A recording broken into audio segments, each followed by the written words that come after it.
So May first నుంచి ఏమీ incident అనేది ఉండదు. ఇన్సిడెంట్ ప్రస్తుతానికి ఉండదండి, ఎందుకంటే ఆల్రెడీ రిక్వెస్ట్ పెట్టాం కాబట్టి ఎందుకంటే ప్రొడ్యూసర్స్ తరఫు నుంచి కూడా పెట్టిన రిక్వెస్ట్ కరెక్టే కదండి.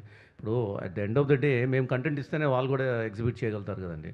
So at the same time ఎగ్జిబిటర్స్కి ఉన్న ప్రాబ్లమ్స్ కూడా ప్రొడ్యూసర్స్ ఏమైనా ఉంటే కన్సిడర్ చేయాల్సిన అవసరం ఉంది కాబట్టి కలెక్టివ్గా కూర్చొని మాట్లాడదాం అనుకున్నాము. సో దాని గురించి డిస్కషన్స్ జరుగుతున్నాయండి. I don't foresee any problem from May first onwards. Okay. So నాకు ఒకటి అర్థం కాని విషయం ఏంటంటే, ఈ యాక్టివ్ ప్రొడ్యూసర్స్లో ఎవరైతే ఈ ప్రపోజల్ రిజెక్ట్ చేశారో అందులో మైత్రి చాలా కీ రోల్ ప్లే చేసింది.